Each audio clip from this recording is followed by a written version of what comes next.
జనసేన అధినేత పవన్ కళ్యాణ్ తరపున ప్రచారం చేసేందుకు మెగా హీరో వరుణ్ తేజ్ ఈరోజు పిఠాపురం చేరుకున్నారు. ప్రస్తుతం మనతో ఉన్నారు. ఆయన అడిగి పని సార్ దేవుని ఏం కోరుకున్నారు? అది ఇక్కడ వచ్చిన పని మా బాబాయ్ ఇక్కడ పిఠాపురం నుంచి నుంచుంటున్నారు. అండ్ అది చాలా మంచి విజన్తో బాబాయ్ గెలవాలి. అండ్ బాబాయ్ అసలు పాలిటిక్స్ రావడానికి ఉద్దేశం మంచి చేద్దామని.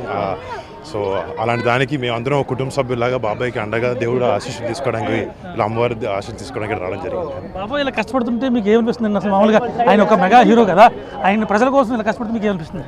అంటే యూజువలీ ఇంట్లో కోసం పనిచేయడం అలా అది చాలా వరకు చాలా చోట్ల చూస్తుంటాం, ఇంట్లో తమ్ముళ్ళకి అక్కలకి అన్న చెల్లికి. బట్ బయటకు వచ్చి ఇలా ప్రతి భారతదేశంలో ఉండే అదే ఏది కాన్స్టిట్యున్సీ ఉండే జనాలు కానీ మన ఆంధ్ర పిఠాపురంలో ఉండే ప్రజలు ప్రతి ఒక్కరు వాళ్ళ సొంత ఫ్యామిలీ అని అనుకుంటేనే ఇలా బయటకు వచ్చి ఎంతో డబ్బులున్న అవన్నీ వదిలేసుకుని వచ్చేలా చేస్తున్నారు. అండ్ మేము చాలా గర్వపడుతుంటాం బాబాయ్ ఇలా వచ్చి ఇలా జనాలకి మంచి చేయాలని ఉద్దేశంతో ముందుకు రావడం చాలా ఆనందం. ర్యాలీ చూస్తే మనం మీకు ఏమనిపించింది? నామినేషన్ కోసం బయలుదేరిన ర్యాలీ చూస్తే మొత్తం 6 months క్లోజ్ అయిపోయిన పరిస్థితి ఏమనిపించింది? దద్దరిల్లిపోయింది.